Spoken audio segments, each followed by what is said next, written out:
कळवा येथील ठाणे महापालिकेच्या छत्रपती शिवाजी महाराज रुग्णालयातील निवासी डॉक्टर आणि विद्यार्थ्यांच्या वसतिगृहात अस्वच्छता आणि असुविधांमुळे डॉक्टरच रुग्ण होण्याची चिन्हे असून काल आमदार संजय केळकर यांनी भेट देऊन तेथील अधिकाऱ्यांना धारेवर धरलाय।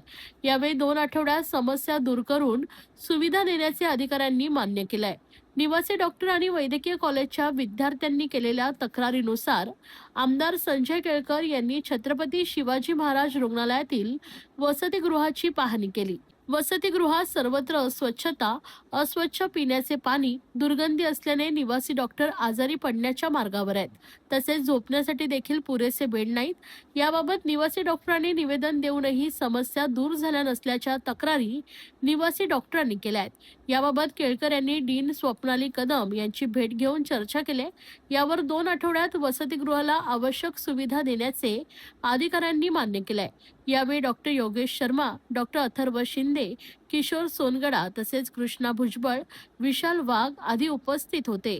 यानंतर संजय केळकर यांनी माध्यमांशी संवाद साधलाय, पाहूयात। मार्ड नावाची जी संघटना आहे निवासी डॉक्टरांची आणि विद्यार्थ्यांची, त्यांच्या माझ्याकडे 2 वेळा तक्रारी आल्या होत्या।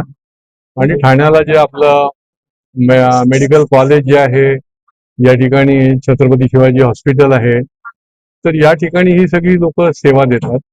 यांची जी हॉस्टेल आहे या ठिकाणी खूप गंभीर समस्या आहे आणि या अनेक निवेदनं दिल्यानंतर देखील त्या समस्या सुटलेल्या नव्हत्या। खरं म्हणजे या इतक्या प्राथमिक समस्या आहेत, पण केवळ अधिकाऱ्यांचं अक्षम्य दुर्लक्ष आणि त्याच्यामुळे या समस्यांना त्यांना तोंड द्यायला लागतंय आणि हे डॉक्टरच पेशंट होतील अशा प्रकारची त्या ठिकाणी अस्वच्छता आहे, अस्वच्छ दूषित पाणी आहे, अत्यंत दुर्गंधी आहे आणि या सगळ्या समस्यांच्या बरोबर त्यांना त्या ठिकाणी झोपण्यासाठी ज्या आवश्यक कॉट्स देखील पाहिजे। समजा एका रूम मध्ये 4 विद्यार्थी असतील तर 4 कॉट पाहिजेत, तर त्या देखील नाहीत। त्यामुळे निरनिराळ्या प्रकारच्या गंभीर अशा समस्या या पाहण्याकरता मी आज वसतिगृहामध्ये आलो। इथल्या डीन आणि बाकीच्याही अधिकाऱ्यांशी माझी चर्चा झाली आणि 10 दिवसाच्या आतमध्ये त्यांनी या सगळ्या समस्या ज्या आहेत त्या दूर कराव्यात।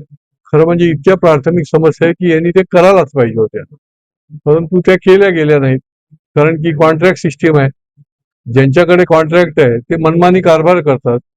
हे जणू काही आमच्या महापालिकेचे जावई आहेत की काय अशा पद्धतीने वागतात आणि त्याच्यामुळे स्वच्छतेपासून ते बाकीच्या गोष्टींपर्यंत हे ठेकेदार जे आहेत हे ठेकेदारच मुळामध्ये त्या ठिकाणी काम न करता या समस्या अधिक निर्माण करतायत आणि त्यामुळे या विद्यार्थ्यांना योग्य त्या पद्धतीने इथे निवास करता आला पाहिजे। कारण की एवढी मोठी या ठिकाणी गर्दी असते छत्रपती हॉस्पिटलला की ही मंडळी सगळी निवासी डॉक्टर त्याचे सेवा देतात, 24-24 तास सेवा देतात आणि त्यांचं जर राहणीमान प्राथमिक त्यांच्या गरजा ज्या आहेत त्या जर पूर्ण नसतील तर ते योग्य होणार नाही आणि त्याच्यामुळे महापालिकेला आणि त्या अधिकाऱ्यांच्या डोक्यावर बसून आम्ही ते करून घेऊ। अनेक कोटींचं बजेट काढलं होतं या इमारतीच्या पुनर्बांधणीकरिता, त्यामध्ये हॉस्टेलचं प्रयोजन देखील केलं होतं, अनेक अशा गोष्टी निदर्शनामध्ये आल्या होत्या, तरी देखील प्रश्न जो आहे जैसे तेच आहे।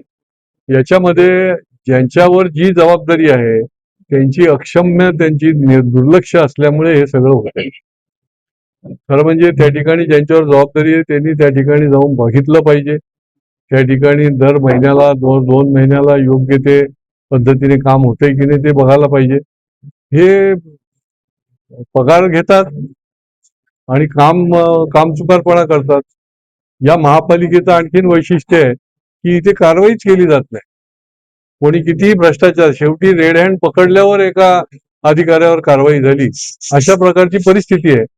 त्याच्यामुळे धाक बसेल अशा प्रकारचं या ठिकाणी प्रशासनाने काम केलं देखील पाहिजे आणि ते पुढच्या काळामध्ये आम्ही करू। सर, मोठ्या प्रमाणात सुरक्षा रक्षकाची देखील कमतरता आहे या हॉस्पिटलमध्ये, तुम्ही काय मागणी करत असाल का? अधिवेशनचा काळ देखील सुरू आहे, त्यामुळे कारण चोरीच्या समस्या देखील त्यांच्या डॉक्टरांच्या बाबतीत घडू लागल्या त्या ठिकाणी। नाही, कसं आहे की सुरक्षा आणि सुविधा या अत्यंत महत्वाच्या गोष्टी आहेत। कुठली तरी घटना घडल्याच्या नंतर तुम्ही धावपळ करणार आणि त्या ठिकाणी व्यवस्था निर्माण करणार, याच्यापेक्षा घटना घडायच्या आधी तुम्ही त्या ठिकाणी योग्य ते व्यवस्था पाहिजे। केवळ सीसी कॅमेरे लावून काही त्या सुरक्षेचा विषय संपत नाही। त्याच्यामध्ये फक्त टिकलं जाईल, परंतु घटना तर घडेल. ती घटनाच घडू नये म्हणून त्या ठिकाणी योग्य ती व्यवस्था निर्माण केली पाहिजे आणि ती देखील आजच्या या चर्चेमध्ये आम्ही त्यांना सांगितली आणि ती देखील या 2 आठवड्याच्या आतमध्ये या सगळ्या व्यवस्था उभ्या करू अशा प्रकारचं त्यांनी सांगितलं. सर डॉक्टर असेल किंवा विद्यार्थी असेल तर मानसिक संतुलनाकडे देखील बघणं तितकं महत्वाचं आहे. त्याबद्दल काय आव्हान? नाही, तेच तर मोठा प्रॉब्लेम आहे की त्यांना चांगल्या परिस्थितीमध्ये राहायला मिळालं पाहिजे. दूषित पाण्याने आंघोळ करणार, दूषित पाणी पिणार, त्या ठिकाणी कचऱ्यामध्ये त्या ठिकाणी झोपणार आणि आरोग्य सेवा देणार असं होऊ शकत नाही आणि त्याच्यामुळे ही अत्यंत गंभीर गोष्ट आहे आणि ती तातडीने महापालिकेच्या अधिकाऱ्यांनी, माननीय आयुक्तांनी देखील याची दखल घेतली पाहिजे ताबडतोब आणि ती त्या व्यवस्था ज्या आहेत त्या ताबडतोबीने लावल्या पाहिजे.